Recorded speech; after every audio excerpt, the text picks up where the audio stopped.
You've seen them. The person who walks into a room and something shifts. Heads turn. Conversations pause. People lean in, almost without realizing it. There's no announcement, no performance. Just a quiet gravitational pull that seems to follow them everywhere they go. You've wondered about it, maybe even studied it. Try to put your finger on exactly what they're doing differently. Is it confidence, charisma, some genetic gift handed out at birth to a lucky few? Here's the truth most people never hear. It's none of those things. Magnetism isn't a personality type. It's not something you either have or you don't. It's a collection of small, almost invisible behaviors. Habits so subtle they fly under the radar, yet so powerful they completely reshape how people experience you. The science backs this up. Psychologists, neuroscientists, and social researchers have spent decades studying what makes certain people unforgettable, and what they found wasn't what most people expected. It wasn't loudness. It wasn't dominance. It wasn't even raw confidence. It was something quieter, deeper, more intentional. In this video, you're going to learn 17 of those habits, tiny shifts, every single one of them, but the kind that compound, the kind that change how you walk into a room, how you hold conversation, and ultimately how people remember you when you're gone. Quick question before we start. Do you consider yourself a naturally magnetic person? Drop yes or still working on it in the comments. There's no wrong answer, but I have a feeling most of you are about to change yours by the end of this video. Let's get into it. Before you say a single word, your body has already started the conversation. Research suggests that a significant portion of how people perceive you in those first few moments has nothing to do with what you say. It's all nonverbal. The way you carry yourself, where your eyes go, how much space you take up, how still you are. So we're starting here with the foundational physical habits that lay the groundwork for everything else. Habit 1, the slow blink. This one is so small, it's almost laughable until you feel the effect on the receiving end. Most people, when they're nervous or eager to connect, blink quickly and dart their eyes around. It reads as anxious, unsure, even untrustworthy on a subconscious level. Magnetic people blink slowly and deliberately. It's a signal, quiet but powerful, that says, I'm calm, I'm present, I'm not threatened. You probably notice this quality in people who just seem deeply at ease in social situations. Part of what you're reading is their blink rate. Start paying attention to it, and then start slowing yours down, especially in high-stakes conversations. It sounds trivial, it isn't. Habit 2, the triangle technique. Eye contact is one of the most studied aspects of human connection, and one of the most misunderstood. Most advice lands somewhere between hold strong eye contact and don't stare like a predator, which is helpful to exactly no one. Here's a more useful framework. When you're in conversation, let your gaze move slowly and naturally between person's left eye, right eye, and mouth, forming a soft triangle. This isn't robotic or mechanical when done right. It mimics the natural gaze pattern of someone who is genuinely engaged and interested. It feels warm, not intense, trustworthy, not aggressive. Practice it, and you'll notice people start to lean into conversations with you in a way they didn't before. Habit 3, the 1-second posture reset. Before you walk into any room, a meeting, a party, a coffee catch-up, pause for just 1 second. Roll your shoulders back. Lift your chin slightly. Plant your feet. Take 1 breath. That's it, 1 second. But what it does to your perceived presence is disproportionate to the effort. Open posture signals status and confidence to people around you. Yes. But here's the part most people miss. It also signals it to you. Research from social psychologist Amy Cuddy and her colleagues suggests that adopting expansive postures can influence how you feel internally, not just how you appear externally. 1 second of intentional posture can shift your entire internal state before a conversation even begins. Habit 4, the intentional pause. Magnetic people don't rush to fill silence. They're comfortable sitting in it for a beat, and that comfort is contagious. When someone asks you a question, resist the urge to answer immediately. Pause for 1 to 2 seconds before you respond. What happens in that pause is remarkable. You appear more considered, more confident, more measured. You signal that your words are worth waiting for. And paradoxically, the slower you speak and the more comfortable you are with brief silence, the more authority and warmth people assign to what you say. Most people are so terrified of a pause that they rush and stumble. You don't have to be one of them. Habit 5, the lean. Physical proximity and orientation matter enormously in social dynamics, and the lean is one of the most underrated tools in any magnetic person's repertoire. When someone is speaking, really speaking, sharing something meaningful, lean in, not aggressively, not obviously, just fractionally, a slight forward shift of your upper body. What this communicates wordlessly is, what you're saying matters to me. It's a physical embodiment of genuine interest. People feel it immediately, even if they can't name it. And the feeling it creates, that someone is actually physically moving toward you, because your words are drawing them in, is one of the most connective sensations a human being can experience in conversation. Habit 6, mirroring. This one is backed by decades of research in social psychology and neuroscience, and it works almost disturbingly well. Mirroring is a subtle subconscious tendency humans have to reflect each other's body language, vocal tone, and pace during positive social interactions. You've done it without realizing it. Match someone's energy, adopted their posture, slowed your speech to match theirs. Magnetic people do this intentionally, but subtly. When someone leans back, you ease back slightly.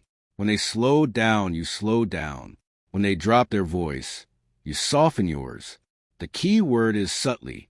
This isn't mimicry, it's attunement. Done well, the other person never consciously notices it. What they notice instead is an inexplicable sense that you just get them, that being around you feels easy, comfortable, natural. That is a signature feeling of magnetism, and mirroring is one of the most reliable ways to create it. These 6 habits are your physical foundation. They're not about performing confidence. They're about embodying presence. And presence, more than any other quality, is what makes a room feel different the moment you walk into it. But the body can only carry you so far. What happens when you open your mouth matters just as much, maybe more, because the real magic of magnetism lives in conversation. And that's exactly where we're going next. There's a reason certain conversations leave you feeling energized, and others leave you feeling vaguely hollow. It's not always about the topic. It's about whether you felt truly seen during them. Whether the person you were talking to was actually with you, or simply waiting for their next turn to speak. Magnetic people are masters of making others feel seen. It's not a trick. It's not manipulation. It's a set of conversational and psychological habits that, practiced consistently, create an experience most people rarely get to have. The feeling that someone is genuinely, completely, presently interested in them. Here's how they do it. Habit 7. Use their name, but sparingly. Dale Carnegie said it nearly a century ago, and neuroscience has since confirmed it. Hearing your own name activates regions of the brain associated with reward and self-relevance. It's one of the most personal sounds in any language. Magnetic people use names, but they do it sparingly and naturally, not robotically. Dropping someone's name once early in a conversation, and once near a meaningful moment, creates warmth without feeling calculated. That's a really interesting take. Marcus, lands completely differently than, hey, so how's it going? One feels like a transaction. The other feels like a relationship. Habit 8, the echo technique. This is one of the simplest and most powerful conversational tools in existence, and almost nobody uses it intentionally. When someone says something interesting or important, repeat the last 2 or 3 words they said as a question with genuine curiosity. That's it. Someone says, I've been feeling really stuck lately. You say, really stuck, and then you wait. What happens next is remarkable. People expand. They go deeper. They say the thing they were actually trying to say, but hadn't quite gotten to yet. The echo technique signals that you heard them, not just the surface, but the weight of what they were carrying, and it invites them to keep going without pressure. It's a tiny habit with a massive emotional return. Habit 9. Ask the second question. Most people ask one question, and then pivot to their own story. It's not malicious. It's just how most conversations are wired. Someone mentions they went to Japan. You ask, oh, how was it? They say, amazing. And then you launch into your own travel story. Magnetic people ask the second question. What was the most unexpected thing about it? Or was there a moment that stood out above everything else? The second question is where connection actually lives. It says, I'm not just checking a conversational box here. I genuinely want to know more about your experience. People feel that distinction acutely, even if they can't articulate it, and they remember you for it. Habit 10. Validate before you respond. Here's a habit that almost instantly changes the texture of any conversation. Before you respond to what someone has said, especially something emotional or personal, validate it first. Not with empty phrases like totally or for sure, but with something real. That sounds genuinely hard. I can see why that would frustrate you. That makes complete sense given everything you've been dealing with. Even one sentence of real acknowledgement before your response creates psychological safety. It tells the person, before I say what I think, I want you to know that I actually heard what you said. That small moment of being witnessed is something most people are starving for, and the person who gives it to them becomes magnetic almost by default. Habit 11. Share vulnerability selectively. This one might surprise you because most advice about magnetism focuses on projecting strength. But there's a well-documented psychological phenomenon called the pratfall effect, first identified by social psychologist Elliot Aronson, which shows that perceived competence actually increases when someone reveals a small flaw or moment of vulnerability. Magnetic people aren't afraid to say, I honestly don't know the answer to that, or I struggled with that for a long time, or that was one of the more embarrassing moments of my life looking back. These admissions don't diminish them. They humanize them, and humans are fundamentally drawn to other humans, not performances of perfection. A well-placed, genuine vulnerability in a conversation is like opening a window in a sealed room. Suddenly, there's air, and people breathe easier around you because of it. Habit 12. Match energy, then gently lead. Have you ever been in a conversation where the other person's energy was so dramatically different from yours that it felt jarring? Too loud when you were calm, too serious when you were playful. It creates friction, a subtle dissonance that makes connection harder. Magnetic people are skilled emotional calibrators. When they enter a conversation, they read the other person's energy and meet them there first. If someone is subdued, they soften. If someone is animated, they rise to meet it. This initial matching builds rapid rapport. It's the conversational equivalent of mirroring. But then, and this is the key, they gently lead. They slowly bring the energy to where it needs to go, toward warmth, toward openness, toward depth. And because you've built trust by meeting them first, people follow. Not because you're controlling the conversation, but because they feel safe enough to let you guide it. These 6 habits are the conversational engine of magnetism. They shift you from someone who talks at people to someone who talks with them. Someone who creates an experience of being genuinely known. And when people feel known by you, they don't just like you, they seek you out. They tell others about you. They remember you long after conversation ends. But there's one more layer to this, and it's the deepest one. Because while habits of body and conversation create magnetic moments, there's a third category of habits that creates a magnetic identity. And that's where we're going now. Everything you've learned so far, the physical habits, the conversational techniques, they work. They create immediate, tangible shifts in how people perceive you and how they feel in your presence. But the people who are the most enduringly magnetic, they've gone one level deeper. They've built habits that aren't just things they do. They become things they are. This is the identity layer, and it's where the real transformation lives. Magnetic people have opinions, not aggressive ones, not the kind that bulldoze conversations, but clear, considered, lived-in perspectives that make conversations more interesting the moment they enter them. There's something deeply compelling about someone who, when asked what they think, actually tells you, who says, I've been thinking a lot about this.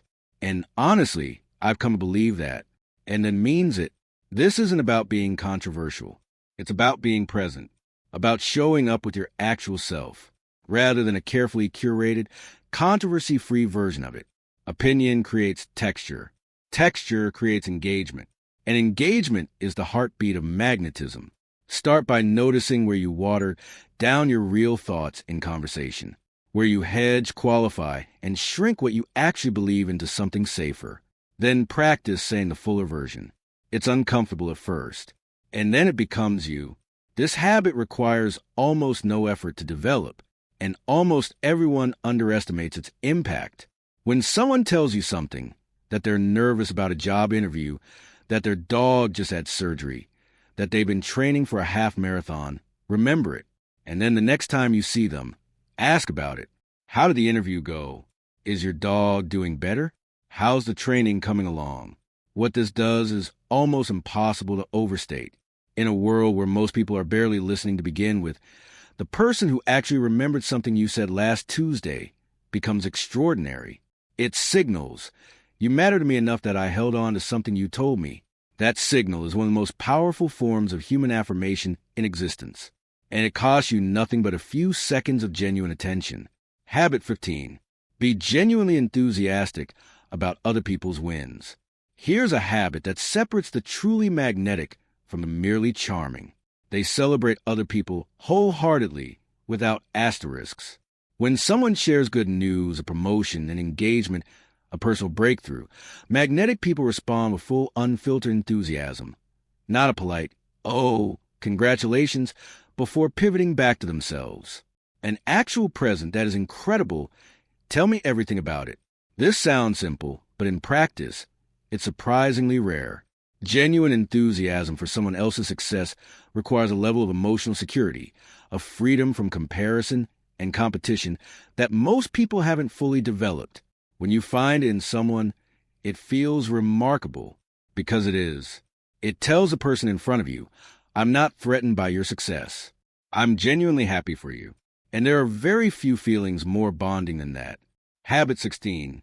The Ben Franklin effect. Ask for a small favor. This one is counterintuitive enough that it deserves special attention. Most people assume that doing favors for others makes those people like you more, and there's truth in that. But social psychology has documented something equally powerful that works in the opposite direction. Asking someone for a small favor makes them like you more. This is called the Ben Franklin effect, named for Franklin's own observations about human nature. The psychology behind it is elegant. When someone does something for you, their brain unconsciously justifies that behavior by concluding they must like you, because why else would they have helped? The act of helping creates the feeling of connection, not the other way around. So ask someone to recommend a book. Ask for their perspective on something you're working through. Ask for a small piece of advice in their area of expertise. Done sincerely, not manipulatively, it creates a thread between you. A small, warm connection that often grows into something much larger over time. Habit 17. Become someone who notices. This is the final habit. And in many ways, it's the one that holds all the others together. Magnetic people notice things. They notice when someone's quieter than usual. They notice when someone changed their hair or got a new bag, or seems lighter today than they did last week. They notice the painting on the wall at the coffee shop that nobody else has looked at. They notice the nervous energy of the new person in the room who hasn't quite found their footing yet. And then they say something not to perform observational skill, but because they genuinely noticed, because they're actually looking, because their attention is outward rather than turned relentlessly inward. In a world of distraction, where most people are half present at best, scrolling through mental to-do lists while nominally in conversation, the person who is actually fully looking at the world around them becomes magnetic almost by accident, because attention is one of the rarest gifts you can give another human being. And when you give it fully without agenda, people feel it in a way that's almost physical. These 5 identity level habits aren't quick fixes. They take practice. They require a willingness to shift not just what you do, but who you're choosing to become. But here's the thing about that kind of shift. It compounds. Every time you practice one of these habits, it becomes more natural, more automatic, more you. And then one day you walk into a room and you don't have to think about any of it. You've just become someone who makes people feel seen, heard, and valued. And that is the deepest, most durable form of magnetism there is. Here's what I want you to take away from everything you just heard. Magnetism was never about being the loudest person in the room. It was never about having the best stories, the sharpest wit, or the most impressive resume. It was always about how you make people feel seen, heard, valued, like their presence actually matters to someone. The 17 habits you just learned are the mechanics of that feeling. The slow blink, the second question, the remembered detail, the genuine celebration of someone else's win. None of these are grand gestures. None of them require you to be someone you're not. They just require you to be a little more intentional, a little more present than most people think to be. And here's the beautiful thing about starting small. You don't have to overhaul your entire personality to begin. Pick one habit from today, just one, and practice it this week. In your next conversation, at your next meeting, the next time you run into a neighbor, see what happens. Notice how people respond differently. Notice how you feel differently. Because this isn't just about becoming more magnetic to others. It's about becoming more connected to people around you and to the version of yourself who shows up with intention, presence, and genuine care. That version of you already exists. These habits just give them room to come forward. If this video gave you something useful, share it with someone who you think could use it. And if you want to go deeper on any of these habits, the neuroscience, the practice, the real-world application, let me know in the comments below. I read every single one. See you in the next one. If you're ready to stop blending into background and start becoming someone people genuinely remember, leave a comment below. I am magnetic. Say it like you mean it, because after today, you have every reason to. And if this channel feels like home, subscribe and turn on notifications. There's so much more where this came from. Thank you for showing up. Now, go make someone feel seen.